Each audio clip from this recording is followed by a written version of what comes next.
দেশে জিডিপির পরিমাণ বাড়লেও এনবিআর এর অদক্ষতায় কাঙ্ক্ষিত রাজস্ব আয় বৃদ্ধি না হওয়ায় ঝুঁকিতে পড়েছে অর্থনীতি।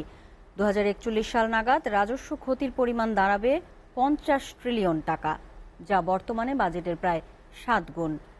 রাজধানীতে পিআরআই এর এক সেমিনারে এসব তথ্য দেন অর্থনৈতিক বিশ্লেষকরা। তবে এনবিআর চেয়ারম্যানের দাবি, সঠিক পথে হাঁটছে তার সংস্থা।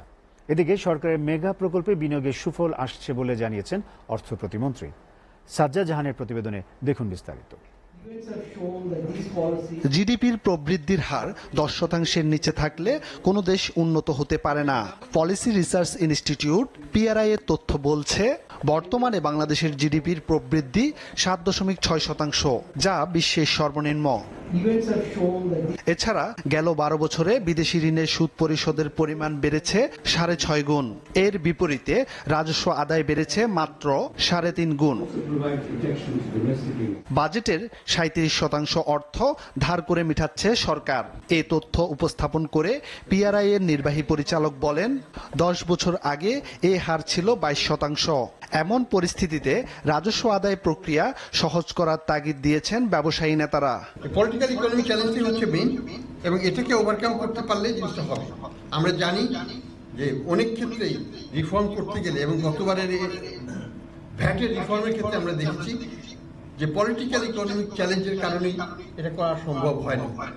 আমার মনে হয় ব্যাংক ইন্টারেস্ট এখন আমাদের উপর মরার পর খারাপ কাজ, এটাকে 14% টলারেবল, বাট এরপরে যদি আর হয় তাহলে কিন্তু টলারেবল হবে না।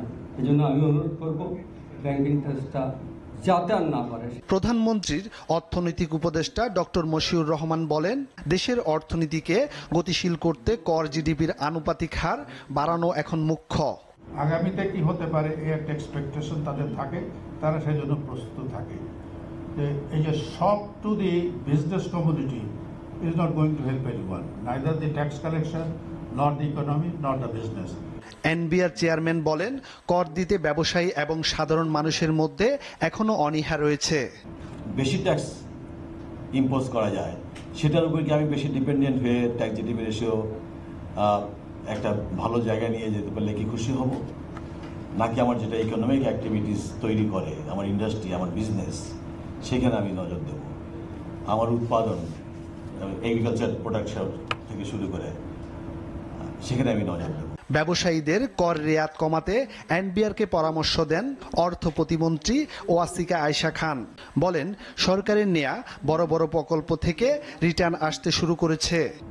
রাজস্বটাকে সর্বোত্তম ব্যবহার নিশ্চিত করার কথা কিন্তু বলতে হবে। ইমপ্লিমেন্টেশন ইজ দ্য কি অ্যাকচুয়ালি।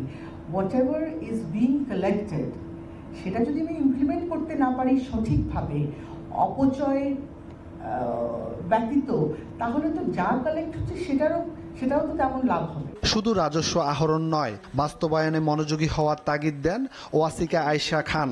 জনগণকেও এই বিষয়ে আমি মনে করি যে সচেতন হতে হবে। সাজ্জাদ জাহান, এসএ টিভি, ঢাকা।